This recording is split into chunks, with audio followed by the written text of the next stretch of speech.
நம்ம நிறைய சத்கர்மா பண்ணியிருந்தோம்னா, அந்த பித்ருக்களுக்கு ஆட்டோமேட்டிக்கா அந்த புண்ணியம் கன்வெர்ட் ஆயி, அவங்க வந்து சாந்தி ஆவாங்க. அவங்களுடைய ஆத்மா வந்து ஒரு அமைதி நிலைக்கு ஆட்டோமேட்டிக்கா இந்த பிரபஞ்சம் நம்ம கண்ட்ரோலுக்கு மீறி அது செயல்படும்.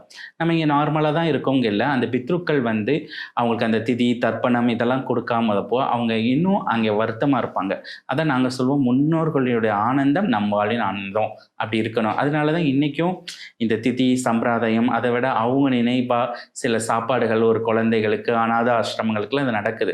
நடக்கும்போது என்ன ஆகுதுன்னா, அந்த புண்ணியம் எல்லாம் அவங்களுக்கு போகும்போது, அவங்க அங்கே ரொம்ப ஹேப்பியா இருப்பாங்க. அங்கே ஹேப்பியா இருக்கும்போது, நம்ம லைஃப்லயும் கூட மகிழ்ச்சி தரக்கூடிய விஷயங்கள் நடக்க ஆரம்பிக்கும்.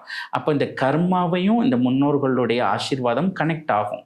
ஸோ நம்மளுக்கு கர்மா வெறும் எதிர்மறையா இருந்துச்சுன்னா, இந்த முன்னோர்கள் சாந்தி அடையவே மாட்டாங்க. ஏன்னா ஏதோ நிறைய கர்மா இருந்துச்சுன்னா, அந்த திதி கூட மறந்து போயிருவாங்க.